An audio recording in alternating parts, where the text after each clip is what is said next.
And now, Pujya Atman Sri Swami Jyotirmayananda commences tonight's satsang with a Sanskrit peace chant. Om Purnamadaha Purnamidam Purnat Purnamudachyate Purnasya Purnamadaya Purnamevavashishyate. Om Shanti Shanti Shanti. We begin with mystic song by Sri Swami Lalitananda, played and sung by Sri Swami Umananda and Rajneesh. Our song tonight is called Life is a DELIGHT.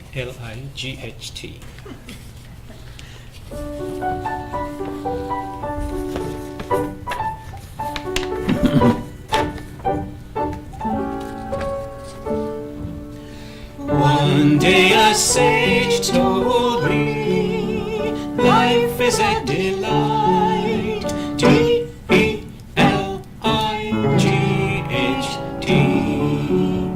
So the sage said, D is for discipline in your life, never forget your duties. E is for energy that comes from God, use it well each day. L is for life that is precious to all, do not hurt men or animals. I is intelligence that you should use each day, but not for selfish reasons. G is for God who is perfect and pure, unchanging beyond time and space. H is for a harmony that makes life worthwhile. T is for truth that is one, but sages say it in different ways. So said a sage, that's my guru, that's my guru, Swami Jyotirmayananda. And I know life is a delight, DELIGHT.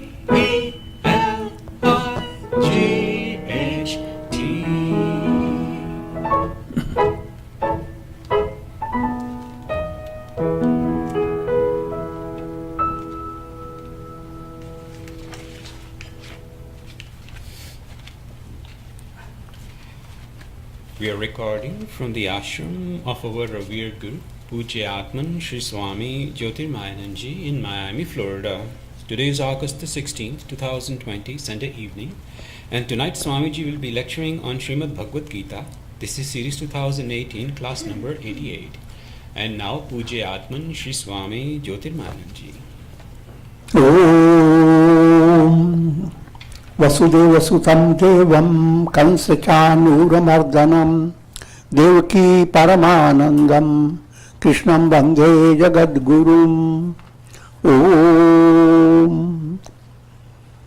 Adorations to Lord Krishna, the preceptor of the universe, destroyer of the forces of darkness, and bestower of immortality. Srimad Bhagavad Gita in chapter 8,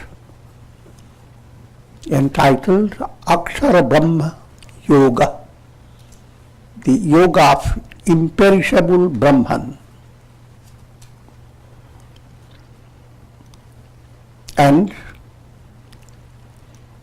we are coming to a conclusion of this chapter. The highlight of the chapter was pointing to two paths, Uttarayana and Dakshinayana. And these two paths sum up all religions, all spiritual teachings. This because they give you all the highlighted points from beginning to end in the process of yogic attainment. And just to give you a summary of that, Uttarayana Agnir Jyotiha Shukla Shanmasa Uttarayanam. Agni, fire. Fire is Vairagya.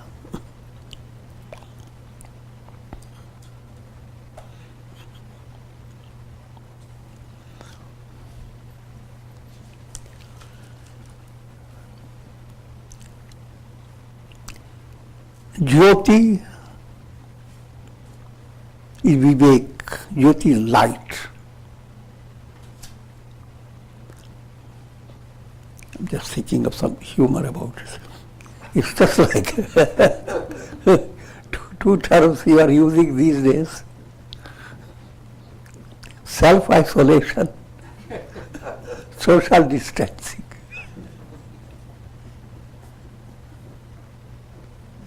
Self-isolation is Agni. World is around full of fire. Get away from it. Isolate yourself. And that's called Vairagya. Develop an internal sense of detachment and go on detaching. It will leave you to your own self. That's Agni, fire. Jyoti, the light. The light allows you to move with society in a proper way. Otherwise, tumble against everybody. Catch hold of viruses. I'm joking, but let's not joke too much. Light is Viveka, a deep understanding that must go on developing, that you are not the body, you are the divine self, and the world around you is not the reality. What is real? What is unreal? What is truth? What is falsehood? What is snake? What is rope? So that's called Vivek movement. Aha! When these two movements have started within, now you are living your life with purpose. Purpose, you have fourfold purpose. Dharma, Artha, Kama, Moksha. Ethical value, vital value, human value, and ultimately spiritual value, the infinite value of life. All that is worked out through karma yoga, bhakti yoga, dhyana yoga, jnana yoga. In brief, if you are practicing integral yoga in life, and it is becoming more and more aligned to this integral yoga, more and more delighted in doing integral yoga, your life will be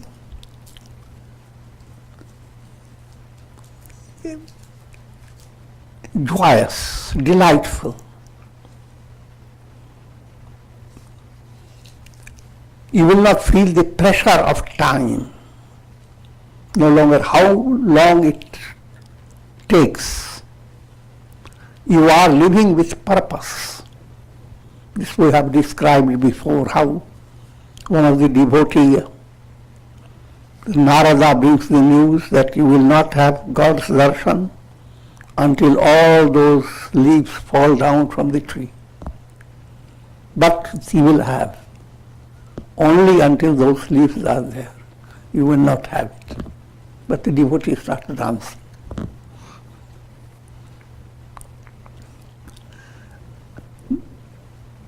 coming back in a very simple way, if you become deeply interested in practicing yoga, and yoga becomes your central source of delight, how you have lived your life, not how much you have earned, how much you have contacted other people, but how much you are harmonizing day by day. That which gives you an inner delight. Now therefore, it's called aha. Aha, aha, aha. You move on.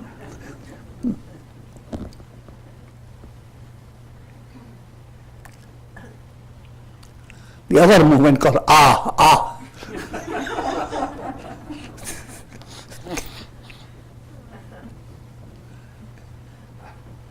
Every step is a step of frustration.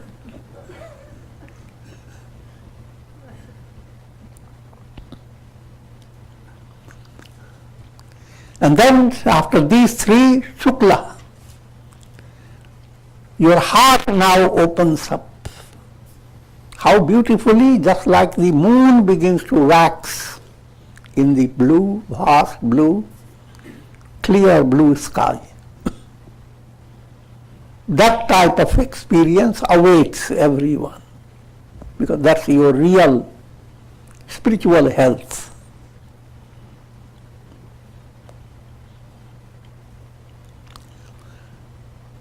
Shanamasa Uttarayanam. Now, our life is constant expansion. You are getting dimension, no more dementia.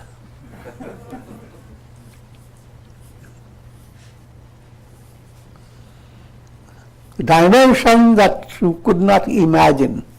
The narrow, limited mind doesn't have that dimension. Now the dimension is Aham Brahmasmi. I am Brahman. All this is Brahman. But the movement towards that has a steps. So it describes Shanamasa. Just like every day in the northern course, the daytime goes on increasing. Just allegorical. And finally, you become merged with the sun. Because the Gita Uttarayana is based on the sun. Brahman presented as the sun, light of lights. So that's Uttarayana path.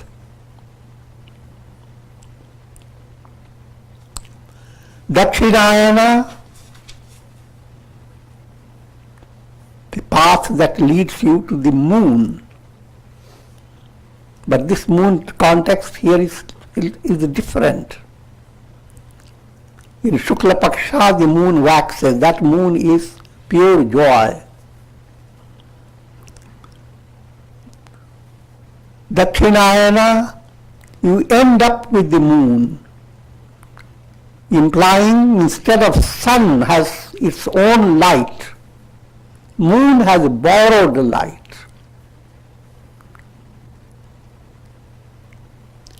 In other words, now Dakshinayana, Dhumo Ratri, you are encountering Dhum, mist. You don't have clarity. What really do you want? You are led by distracted mind.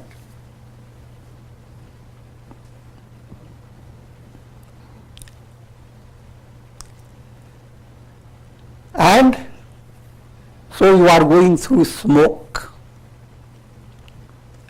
Instead of developing vivek, and an understanding that clears the view of things,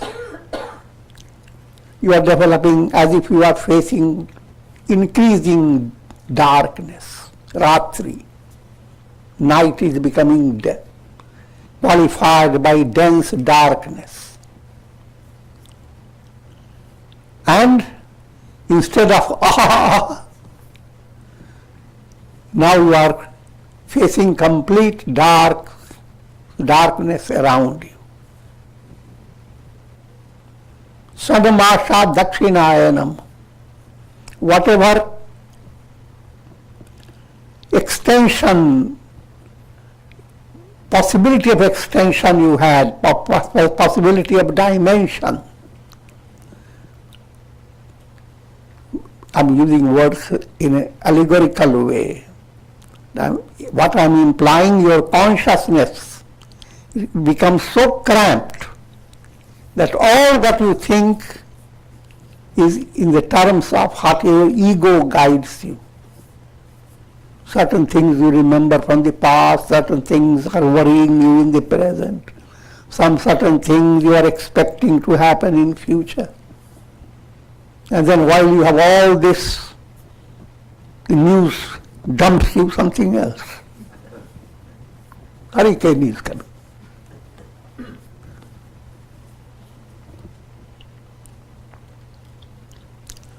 So, that's called Dakshinayana.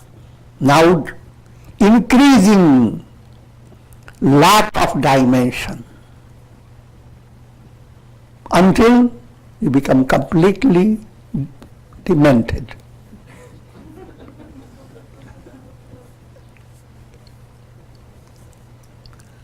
However, this state is a state for one who is in this state, he is like a drunk. He enjoys fruit of good karmas, what called bhoga. And the bhoga in his mind is eat, drink, be merry, and just go on expecting better and better. One day, jalebis, rasgullas. Another day, waffles. I'm joking. But it is not so simple. While expecting all things that your heart will delight, the result of your indulgence in pleasure will bring you a lot of pain as well. Pain outweighs your pleasure. So you are working on how to gain pleasure and how to stop pain. But there is a state after death, until you are reborn, because in order to experience pain and pleasure in normal way, you have to have a body system, nervous system. You don't have nerves, your experience is so intense, and yet you do not have a definition of what you are experiencing. And that can be both ways. When it is a lot of joy, it's called Swarga. Lot of pain, it's Narak. Yatana Marg. Gita doesn't mention even Yatana Marg, it left it. Two paths are open for cultured society, people who are not completely in a tamasic level. All are interested in being good, gaining popularity on the basis of goodness. So in that movement,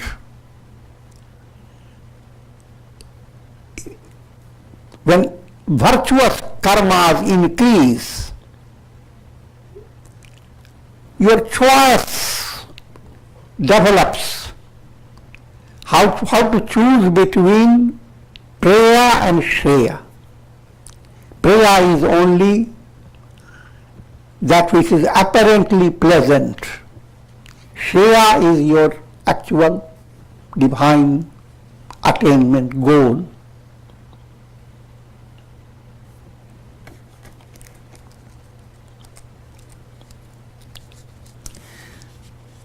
So therefore, when you are in that state, you have two paths open for you.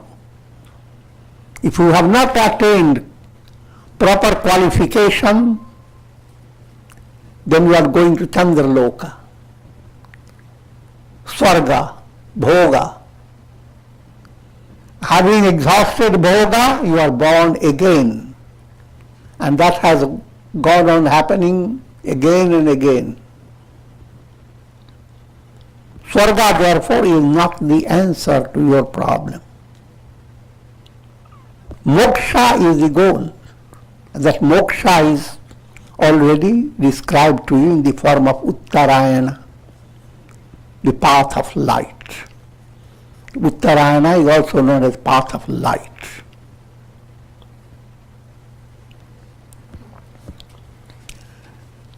Shukla Krishne gati hyete jagatah shashvate mate ekaya yatyana vrittim anyaya vartate punaha.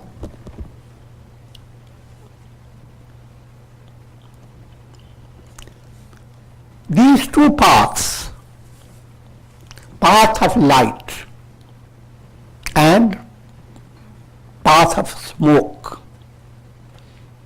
they are viewed beginningless.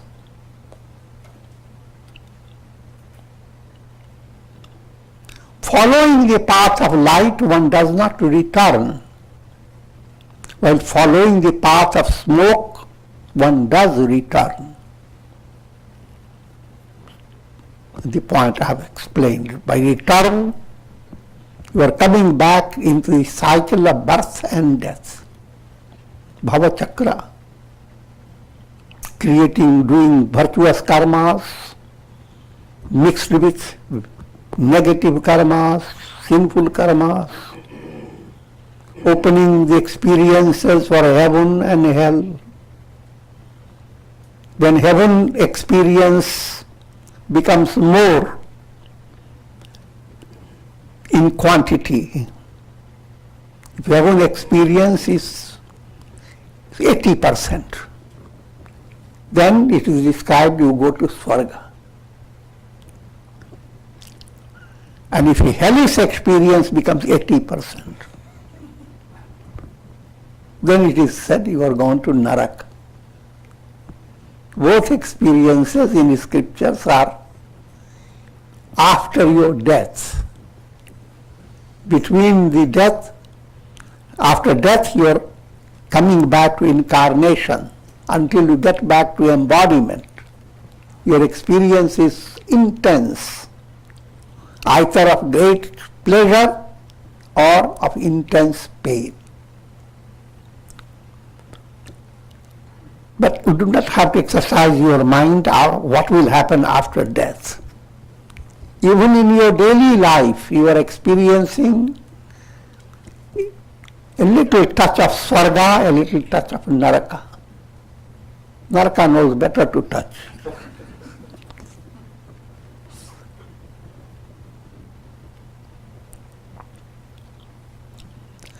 Pleasure and pain continue in daily life. Rajanish. Yeah.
Continuing it, light, path of light and path of smoke.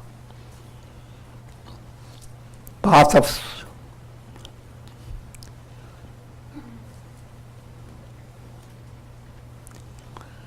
of light, you will not return to the world process. Path of smoke, you will have got a lot of enjoyment,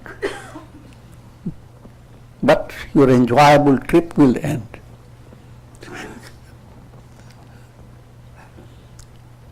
I will not go into too much detail. That's a very important point to understand. How to live your life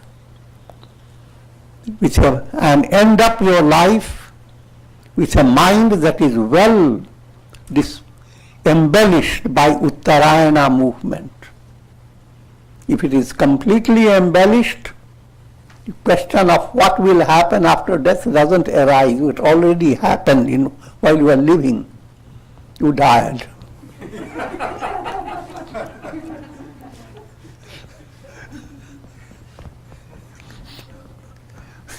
What you think of yourself as personality, that doesn't exist. That you have handled it even while you are alive. So the question of what will happen after death doesn't arise. But you don't have that absolute maturity. You have not attained Jivan Mukti. Now, therefore, opens up the door to next embodiment.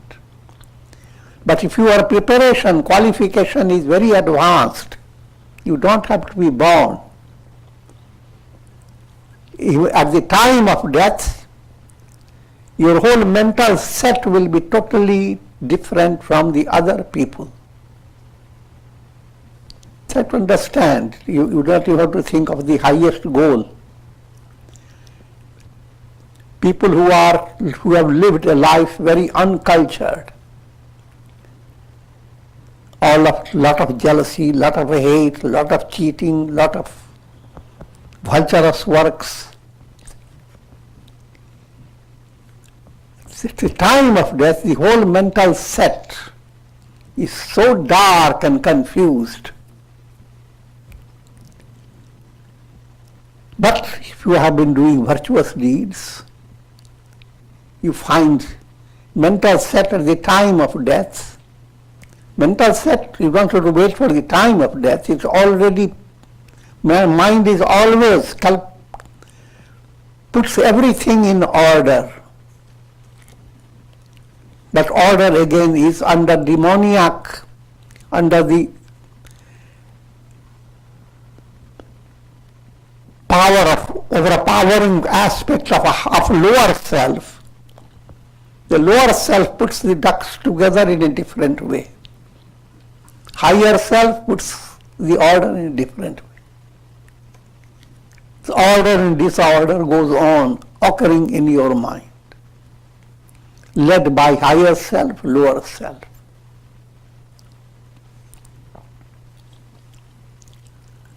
So what I am reading you to understand that your mental set begins to change.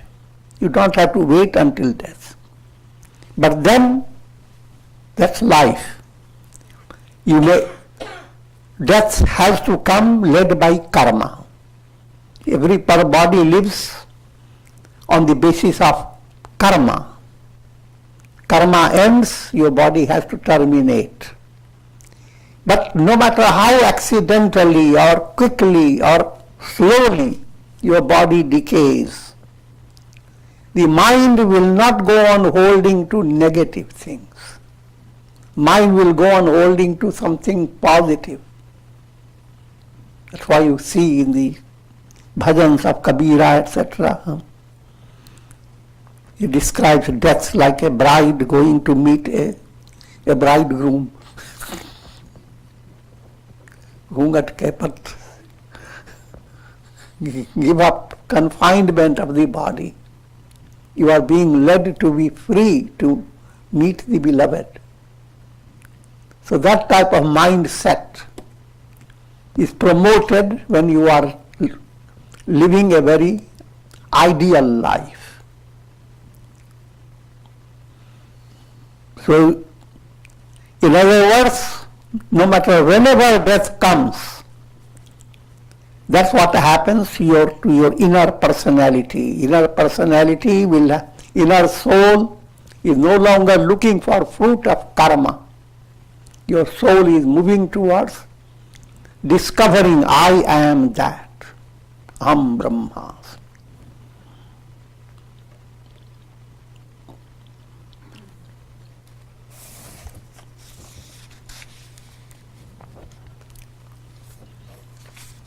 These Sanskrit two words are also important to understand. One is called avritti. If you are following the path of smoke, avritti means turning back again and again. If you are following the path of light, path of fire, light, Uttarayana, then there is no more avritti, no more coming back.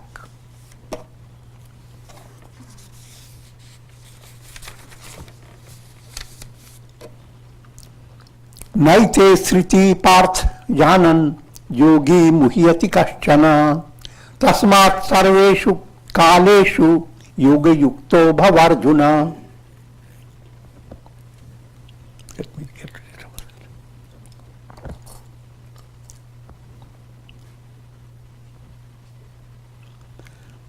it. Yogi who knows these two paths, he is never deluded. The yogi who knows these two paths are never deluded, O Partha. Therefore, O Arjuna, become firmly established in yoga at all times. This is the message that rings again and again in the teachings. Be established in yoga. But yoga here doesn't mean one aspected yoga, only karma yoga or bhakti yoga, dhyana yoga, jnana yoga. But a life of integral yoga, that's the subtlest key to success in the practice of essence of all religions. Your personality has always four aspects. Action, you can't live without doing something. And you have to keep all instruments of action active. You don't use your hand for 2 or 3 days. You don't know how to lift your hand. You can shake your fingers.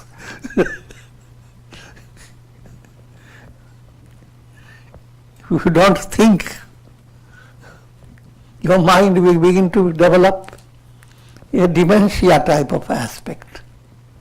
So I will not go into that detail. So action, similarly your emotions, they have to be well exercised. Action has to be exercised, your emotions, how it feels to have tender emotions. Your guru is the lotuses. And how the lotuses and beautiful blossoms, and how they are loved by bees and black bees and butterflies.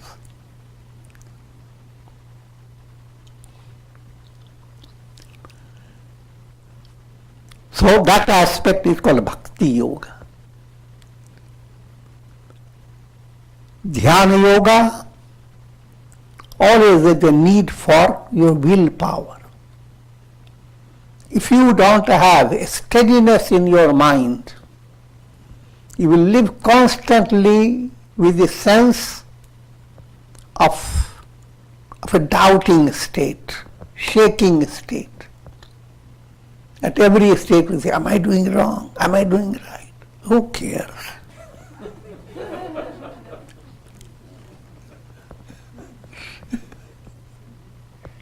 But you do care. Internally you are interpreting it, it's negative. It's not satisfying.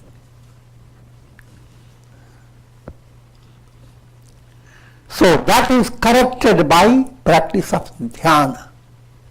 So that your sankalpa, you are able to, there is some sound goes on and suddenly jump to a conclusion. Instead, you open your eyes and see what it really means. What do you have to do? I'm giving a very simple way to understand the role of willpower. If you don't have the will, you simply jump up. You bring avesh in your personality, agitation. When you have will, then you bring intelligence, understanding. Same problem. Face it with avesh, sudden turmoil in your mind, losing all the balance. Or face it with patience.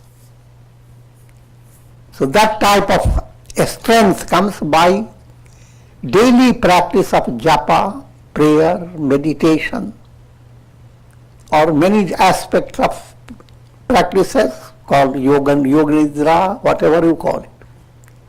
And this is also the purpose behind all the different limbs of yoga. Pranayam, Hatha yoga exercises, Kundalini yoga exercises, all those are meant to bring in your personality will. And again you begin to discriminate between ego's will and the real will of your soul. Ego's will be encouraged by the demoniac aspect of your personality, the lower self. The higher self will emphasize the need of divine will. And that's illustrated in Mahabharata. Bhishma was Devavrata. Bhishma Sankalpa. His will enabled him, brought him, he can die at his own will. All that very allegorical. I will not go into detail at this stage. But the point is, that type of will begins to develop within you, and it begins to guide your all mental process. The process is progressive.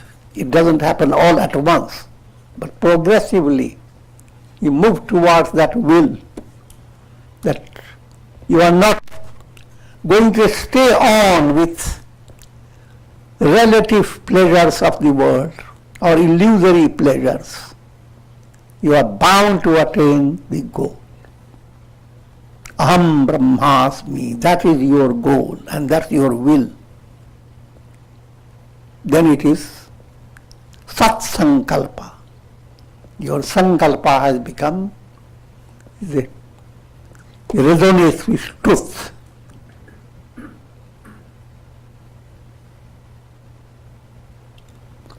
And Jnana aspect, ultimately Jnana is the climax. As you begin to practice all the four yogas, in the practice of Jnana Yoga, you are exercising your intellect and the role of your intellect. How so many problems are resolved easily when your intellect begins to work properly.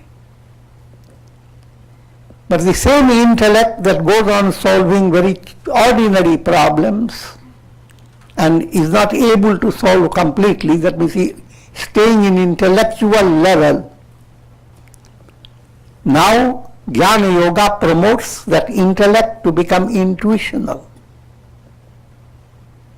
So in brief, if you bring all the 4 yogas, you don't have to count them, it's just so many things you do in your life. You eat when you're hungry, sleep, you rest, do your jobs, and you do it day by day. You don't count them, how many.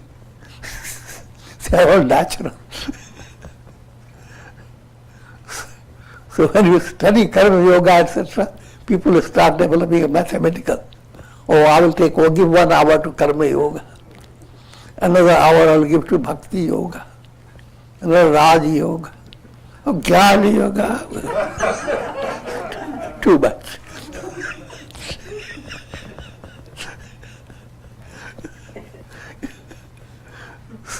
Central point is all these 4 has to be exercised day by day. When you begin to exercise them in a right way, under spiritual guidance, then you become the practitioner of all the 4. In one word, you become Sampurna Yogi, integral yoga you are practicing. And the basic word yoga means always integral.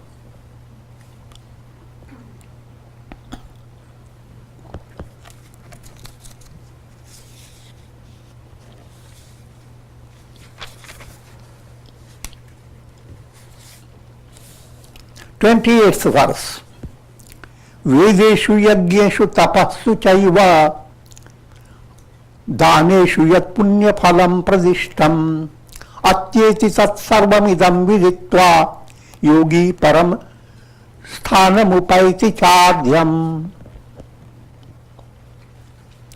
A yogi, knowing this, goes beyond the fruits of meritorious deeds, such as the verbal study of the Vedas, the performance of sacrifices, and acts of charity. Goes beyond, doesn't mean that all this is not good.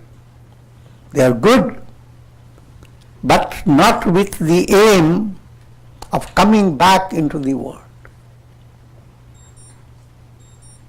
Generally people turn to spirituality and do all these things.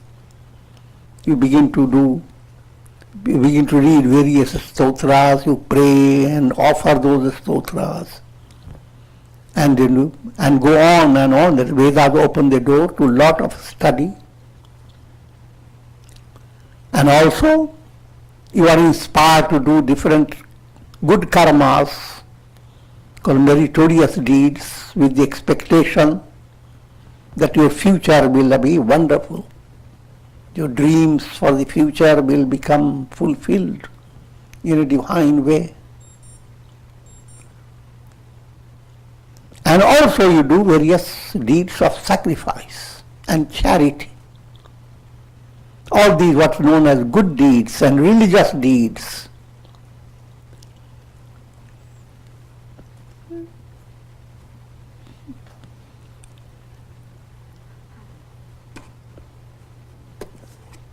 Normally, for vast majority of people, there is an expectation behind all these deeds, called sakamya.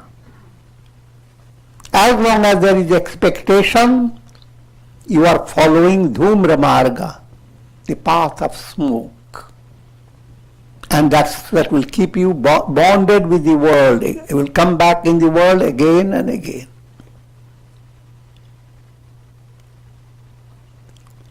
But a yogi develops that type of vairagya, that his mind is not drawn to this path. He begins his life in this way, virtuous karmas. In the lower stage, he is ready to go to enjoy all heavenly results of his karmas.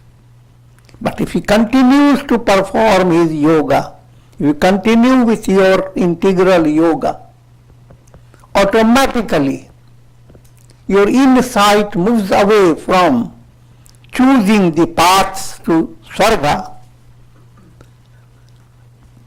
and turning to liberation, moksha.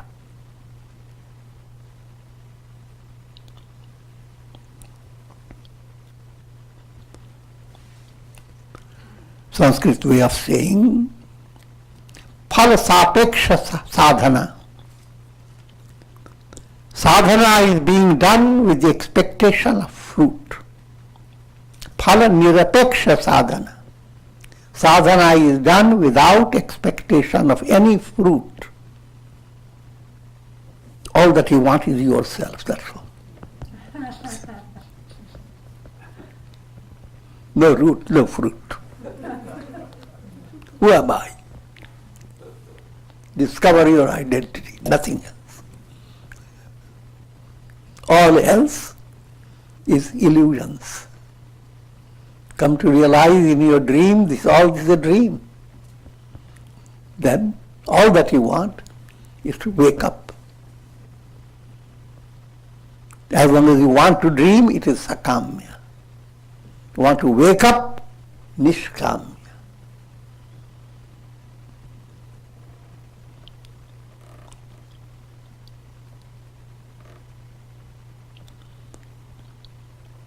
So the message behind it, that yes, all those karmas you must do. You go beyond doesn't mean that you shouldn't do them at all. No, you go on doing them, then only you will go beyond. If there are 6 steps in rung of the ladder, and you are choosing to go only to 4 steps, the message is, don't stay with those 4 steps. Go beyond. It doesn't mean that you shouldn't even go into the 4 steps. Try to understand. These are simple things, but in general talk given by scholars, the subtlety is not understood.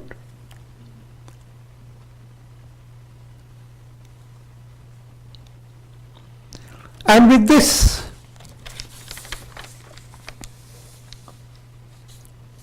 chapter concludes.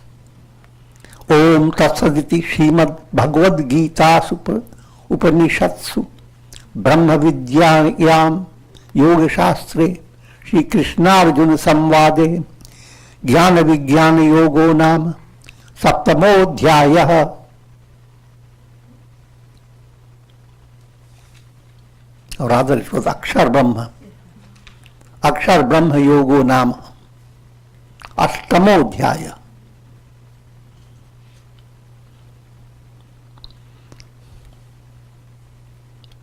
Thus in the Upanishad of the Bhagavad Gita, the knowledge of the Supreme Brahman, the scripture of yoga, the dialogue between Sri Krishna and Arjuna ends the 8th chapter entitled Akshara Brahma Yoga, the yoga of imperishable Brahman.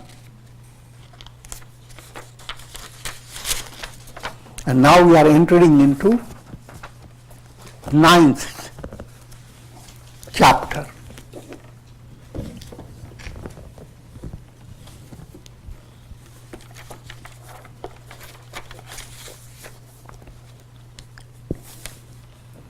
The 9th chapter is Raja Vidya Raja Guhya Yoga, the yoga of royal knowledge.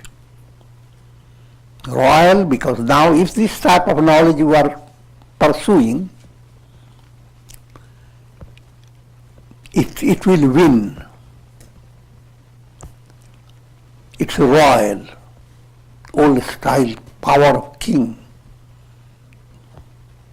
You have chosen the royal road. Nobody can stop you if you are allowed to pass through the royal road. And if you follow that road, you will find the royal secret. How can you gain a lot of power and popularity and fulfillment of a desire? By pleasing the king.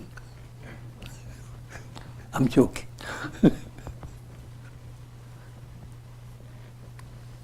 Be loyal to God and follow the royal path.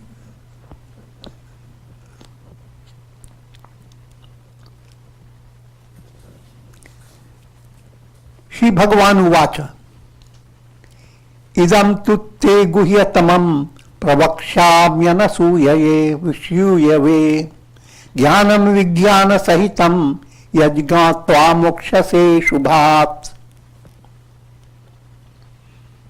I will declare to you who are endowed with the virtue of anasuya. Anasuya means Asuya means finding fault in others. Anasuya, you don't find fault in others. Arjuna's name itself means straightforward. But Krishna is highlighting another qualification of Arjuna, anasuya. Always remember, in the mantras, when your fingers are adjusted and keeping that message, finger pointing is done by this finger, index finger.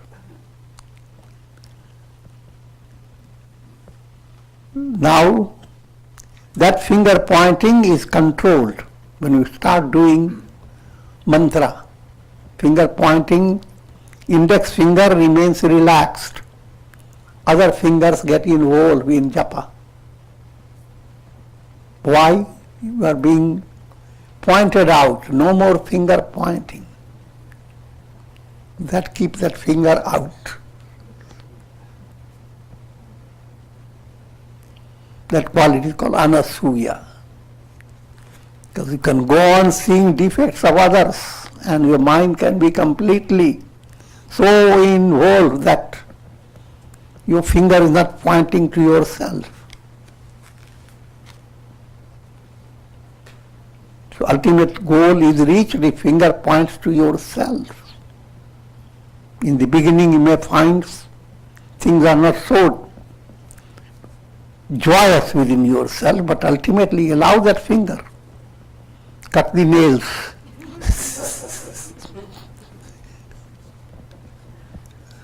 Go deeper and deeper. Your finger should not point to anywhere else. But who am I? At this stage, let me also point to whenever any virtue is described or highlighted, many associate virtues are implied. This process is called upalakshana. You are describing only one, but it implies many things. And what are those many things? 8 great virtues are called Atma Guna. So presented by great sage Gautam Rishi. What are they? Daya, Daya Sarva Bhuteshu. Have compassion for all living beings. That's one. Kshantir.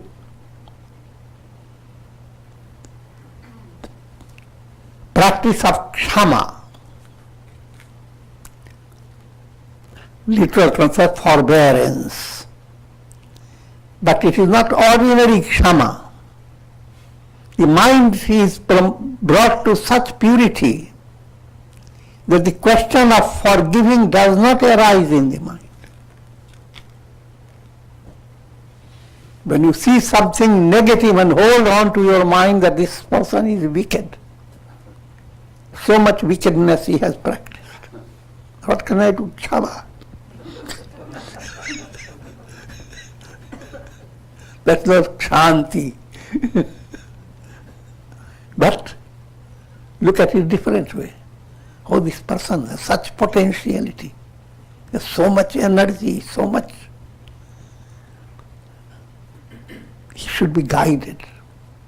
Oh God, send a motherly heart to help this person. Or you allow yourself to be involved in helping the person. But you don't have to hold on to any of whatever negative things people do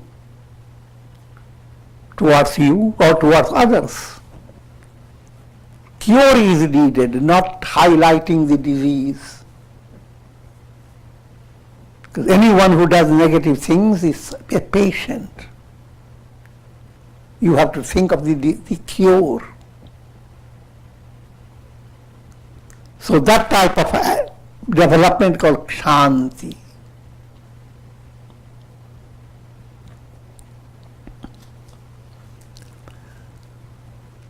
Next one is Anasuya. That point I have already pointed out. Means no more looking into the defects of others. Very curious always to find defects. Many good things are there, but we don't see them. But where is dal kala? Whole dish is filled with wonderful dal. But look at one thing is black. Is it jeera? Or is it a worm?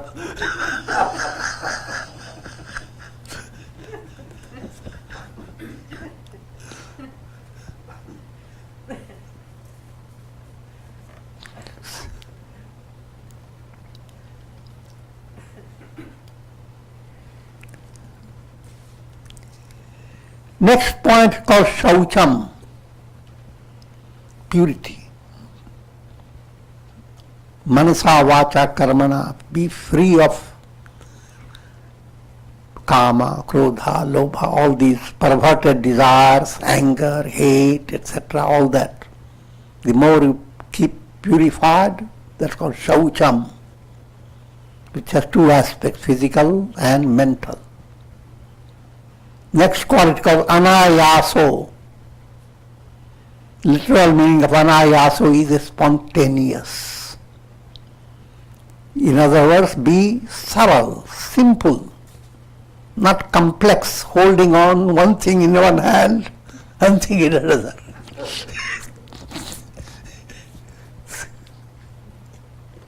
So if you do that, you are under stress.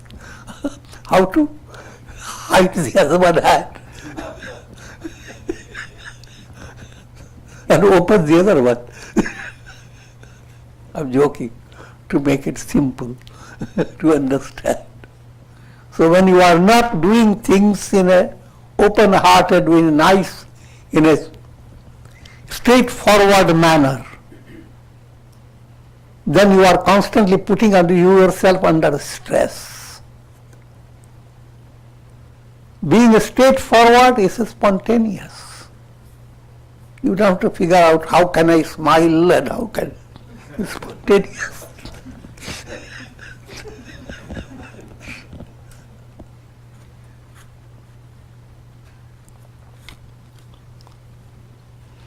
Next one, Mangalam.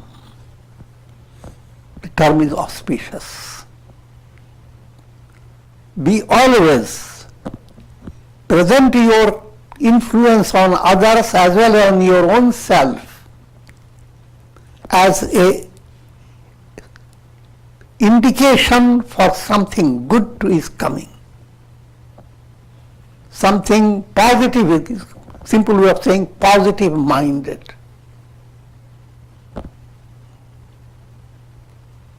And that Mangal term is auspiciousness. Things are going to be more and more auspicious. And that's the type of vision you have for others when you bless them.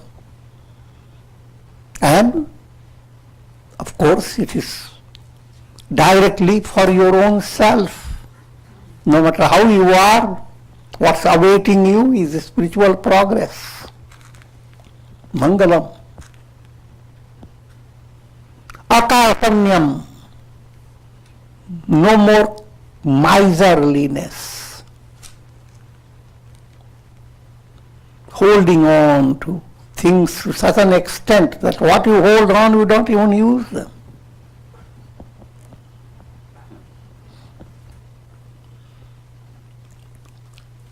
And lastly, aspriha, absence of greed. These virtues, 8 virtues I have counted. If you are practicing, it's called asht. Sanskrit word is asht. If you practice them, you are shisht. You are a gracious personality, shishtachar. If you don't practice them, oppose them, you are dusht. Wicked. So these words, dusht and shisht, you should understand what it really means. And with this I'm going to conclude now.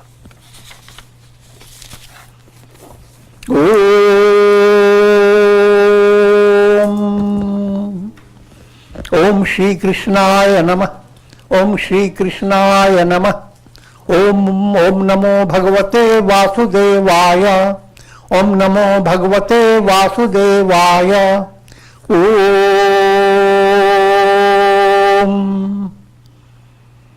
And prayer for shower of Karunamaya Ras, of divine grace over all of you, and for kindling the aspiration for attaining Shakti, Bhakti and Mukti, spiritual strength,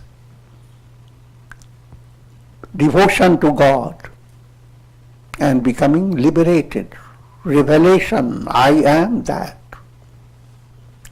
Om Trayambakam Yajamahe Sugandhim Pushti Vardhanam Urvarukma Bandhanan Mrityor Mukshiyamamritat. Om Sarve Bhavantu Sukhina Sarve Santu Niramaya Sarve Bhadrani Pashyantu Ma Kashchid Dukha Bhag Bhavet. Om Shanti Shanti Shanti. Hari Om Tat Sat.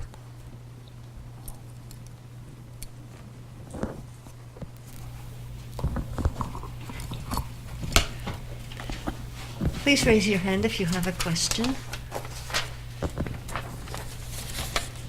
Srila. Ram Gurudev. Gurudev, can you give us some tips as to the best way to conquer the random thoughts that come up during or outside your meditation and rob you of what you started with the japa or a mantra or a prayer? This simple answer to that is practice integral yoga. According to your capacity, what you will realize that you can, when the mind becomes wise, like a grown-up, one is a kiddish mind, you can't handle that. The mind that has maturity, first point has to understand you do not live your life with a random projects. Bring every day of your life, certain things must be there. A time when you wake up, the time when you wash your teeth, the time when you put Q-tip in your ear.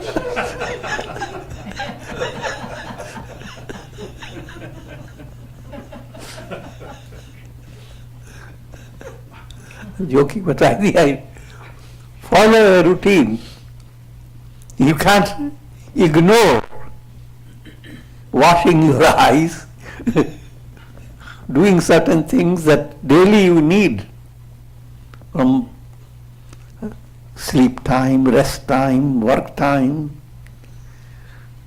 Consider all this as a yoga project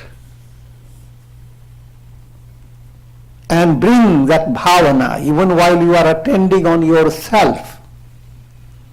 Try to bring the bhavana you are dealing with. Devo devalayo prokto. You are dealing with God's temple. You are adoring God. I'm saying quickly, but all this has to enter your mind according to its own way. And that does not happen quickly. There is no such answer that quickly just to start doing, go on saying om, om, om, om, om, and go on doing work.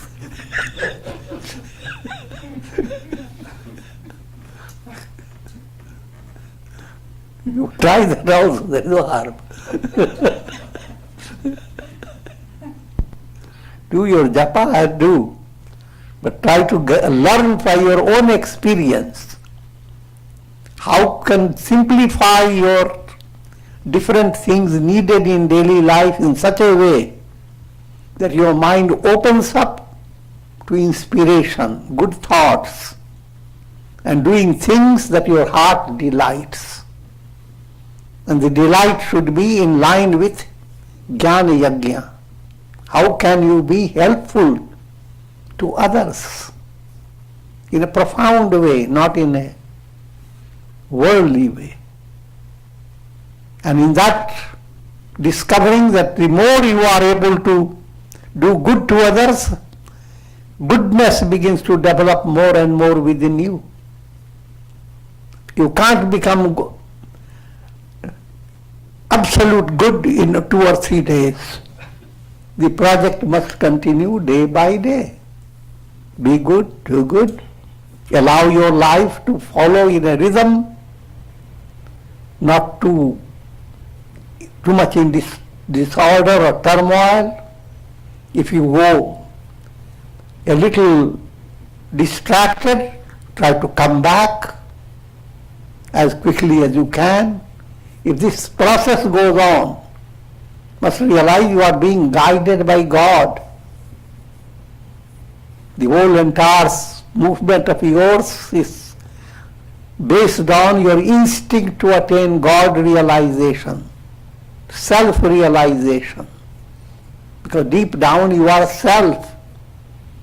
So that point must not be forgotten. The moment you begin to harmonize, a deeper level opens up that gives you bigger insight, allows your consciousness to have more dimension. Things that you couldn't imagine you could have done, you can do them. So miracles await. So that's what the answer is. Okay? Just a reminder that this weekend, Swamiji's lecture on Ganesh Chaturthi will be available on the internet, probably by Saturday on the website, definitely by Sunday. So look for Swamiji's internet pre-recorded message.